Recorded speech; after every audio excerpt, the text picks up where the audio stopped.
Great. So we see House Democrats are once again going with Speaker Pelosi, even after Republicans were able to flip at least 12 House seats. Do you think this will lead to a fracturing of the Democrat Party between the establishment and more progressive wings?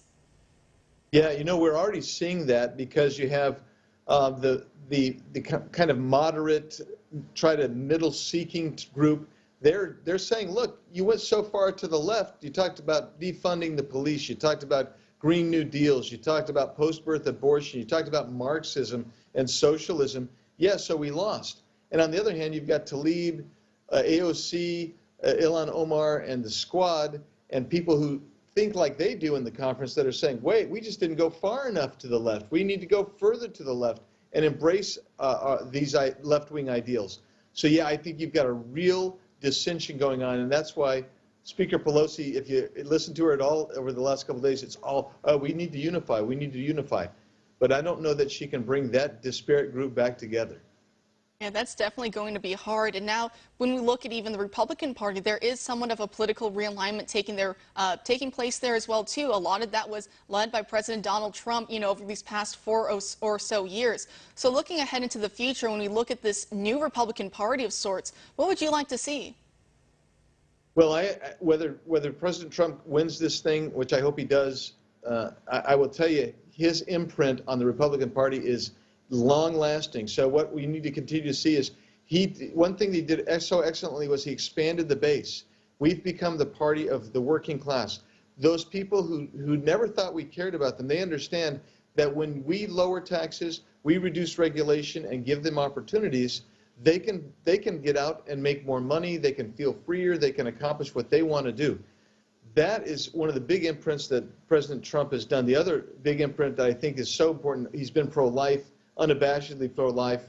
And two other imprints real quick is the federal judiciary. His remaking of the federal judiciary has been remarkable, and the military, but also his foreign policy, I can tell you, has brought stability throughout the world.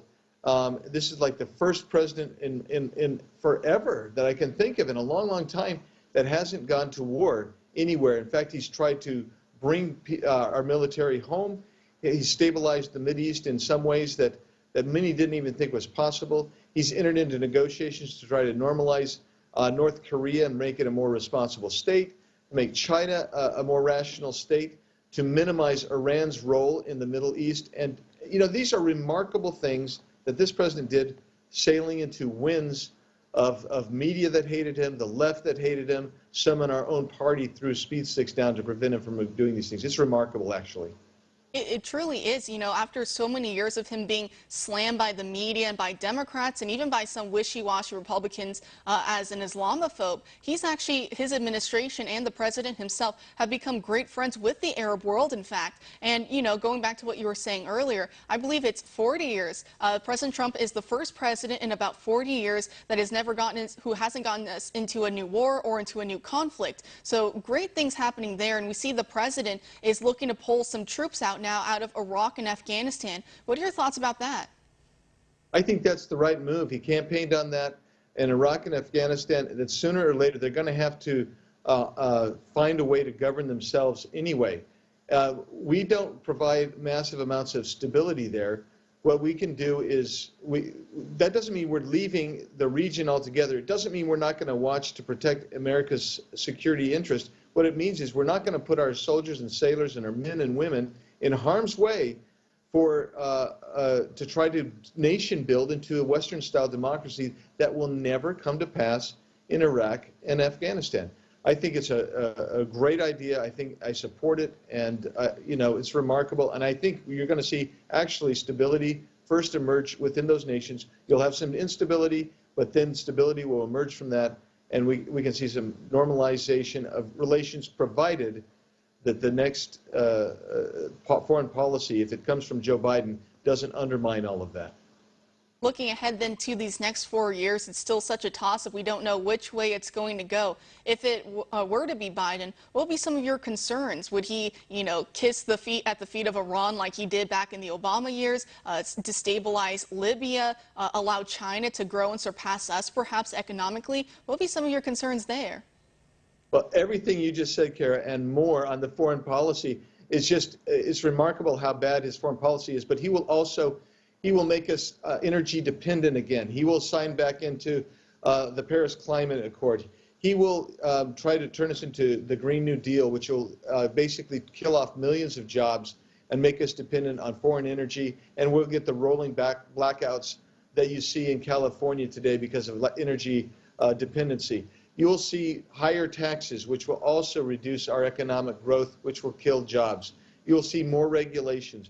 You will see less concern with traffic and transportation infrastructure.